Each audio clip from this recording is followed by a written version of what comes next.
Hey, welcome to Failcraftcast. I'm Hammy and this is our Hearthstone news update. The final Blackrock Mountain cards have been announced today and we're going to be going through pretty much 10 new cards and finishing up all of the cards that have been announced for Blackrock Mountain. This includes several new class cards that haven't been announced so far and some neutral legendaries. If you haven't checked out the other cards so far, check out our playlist at the end of this video or the link below. We're going to be taking a look at Rogue, Priest, Hunter, Druid, Shaman, Warrior, Warlock, and some really cool neutral legendary minions. Too many to name, let's get straight involved. First up, we've got Majordomo Executus, returning from Molten Core to cause yet more trouble to would-be Hearthstone adventurers. For 9 mana, with a 9 attack and 7 health, Majordomo can do some damage just as a minion himself. However, with the Death Rattle, you can replace your hero with Ragnaros the Firelord. When Majordomo spawns Ragnaros the Firelord, Ragnaros spawns with 8 health. Ragnaros' fearsomeness, however, is in his hero power. Deal 8 damage to a random enemy character. Majordomo and himself is a bunch of fun. Ragnaros, if you turn your hero into him, could be an awesome late game finisher. Have a think about how you could combo him with healing, taunting, and maybe even armor up cards to make sure that your Ragnaros lives long enough to take advantage of that 2 mana awesome power. Any deck that can survive long enough to throw down a Majordomo that doesn't get big game hunted may well see him and Ragnaros ramp through to victory indeed. Initial thoughts, Control Warrior maybe, could be dropped in as a late game finisher, particularly if you can armor up your hero enough, or maybe even something like a Ramp Druid, thrown in as an additional finisher to make sure that the double value is got. Next we've got Gang Up, a rogue card for Blackrock Mountain. Given Rogue's ability to throw combos around, Gang Up is pretty nasty. The value of it is excellent, given that you can grab loads of minions that may have quite a high mana cost or value. It also gives you a bunch of strategic ability as well, if you want to shuffle a bunch of tanks, maybe a bunch of SI7 agents, or anything that you particularly need at the time or need more of that might have been traded away or will get traded away for little to no return.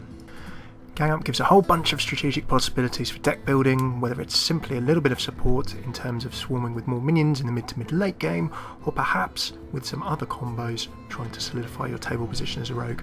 Initial thoughts, really looking forward to seeing what people do with it in Blackrock Mountain. For the Priest cards, we have Resurrect first up. Resurrect for 2 mana summons a random friendly minion that died this game. So, with all of the joys and all of the RNG challenges that presents, we're sure that Randuin Win fans will have yet another random option to make Priest the random deck of choice. Obviously, if you play this card in the late game, then you're going to have a few challenges because you will have had probably a few minions die, and it's going to be very random what you actually summon. However, for its 2 mana cost, Resurrect can be pulled into play very nicely in the early to mid game as well, of course. So, with a little bit of control, you could find yourself summoning a random friendly minion for some really good value in Priest. Say, for example, your first minion that dies is a Sludge Belcher. Summoning one of those for a Resurrect with 2 mana would really tip the tempo in your favour potentially.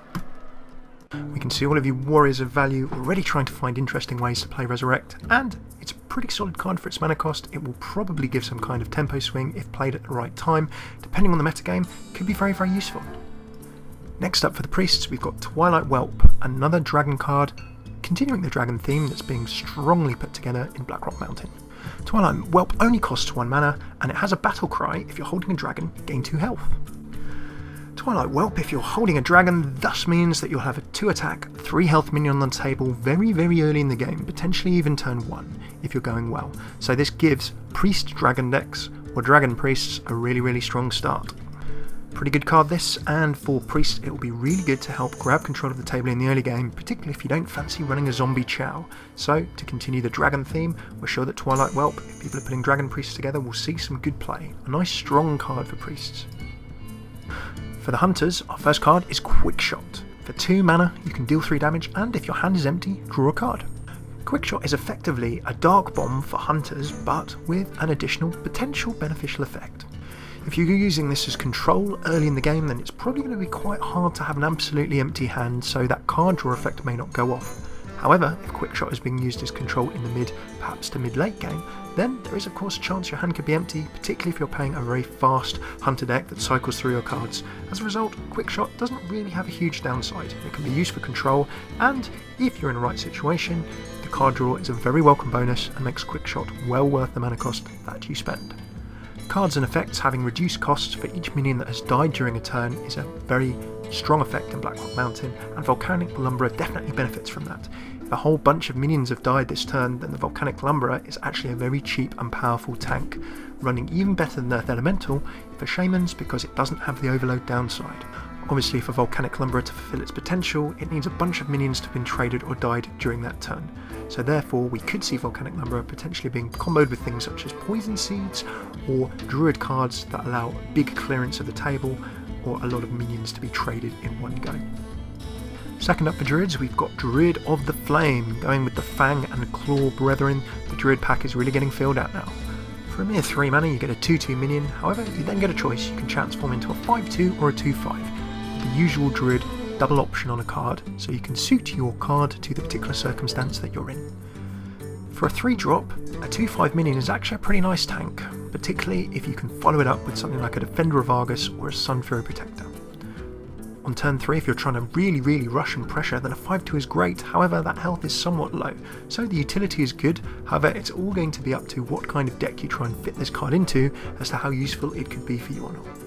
Given that Druids don't do huge amounts of rushing at the moment and early game pressure, we would probably look to see Druid of the Flame being used a little bit more in terms of its 2/5 situation, and perhaps in some kinds of mid-range to late range or ramp decks. Fireguard Destroyer is swinging out as the next Shaman card, and this is really strong. For a 4 mana drop, you get 3 attack and 6 health, so pretty much Mage's Water Elemental stats, and a great battle cry. You can gain 1 to 4 attack for a mere 1 mana overload. There are a few challenges with that battle cry. You could, for example, get straight to that 7 attack and therefore be big game hunter fodder, but for its 4 mana drop cost, the Fireguard Destroyer can swing in at a really strong point in the game and be a very big threat for your opponent. Given the time that you're going to play it, its stats, broadly speaking, should be pretty strong, and therefore quite awkward for your opponent to deal with when it comes to making trades on the table, or perhaps you could tack this up if you wanted to use the old Sunfury Protector or Defender of Argus style combos. Remember that with Shaman's other card in Blackrock Mountain, Flame Shock, you can get rid of overloaded mana crystals by playing it. Therefore, Fireguard Destroyer doesn't necessarily have to cause you any problems with overload if you want to. A good card this, very strong stats, the potential to be ridiculously strong, and even with the random number generation, we expect that in mid-range and various kinds of Shaman decks this will certainly see play. It's a very good way to potentially grab tempo from your opponent if they can't deal with it in the early to mid-game. Next up, we've got Warrior cards, and Revenge is one of the Warrior cards, along with Axe Flinger, that's been announced for Blackrock Mountain. Revenge deals 1 damage to all minions for 2 mana, so it's a more expensive Whirlwind. However, note the other text. If you have 12 or less health, deal 3 damage instead. For the additional mana cost, Revenge's real utility will be in the activated ability if you have 12 or less health. And with warriors being able to armour up and protect themselves to a certain degree, there are situations, kind of like Mortal Strike, where Revenge could be triggered with the warrior having a reasonable amount of protection still from being killed. It feels like there's some combos that could come with Revenge if you're armouring up with shield block. If you're trying to put big tanks like Sludge Belcher in your way, there are ways where a 2 mana Revenge could come out and do 3 damage to all minions. Note that it's not just your opponents, just like Whirlwind. At the moment, Revenge in its purest form without any engineered deck around it is an option for clearing the table or clearing against rush in the mid to mid late game, or at a situation where your warrior is so down on his luck that he's low on health.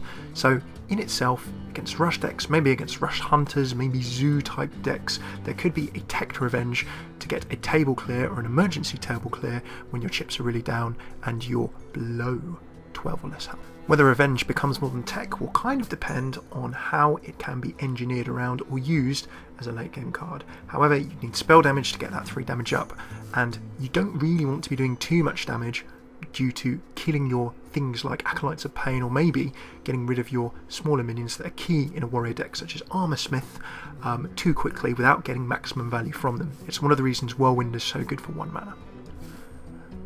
Off the top of our heads, there are a few smart things you can do with Revenge. We're going to get into the deck builder, and we'd love to see how this can add to warriors in Blackrock Mountain. Stay tuned.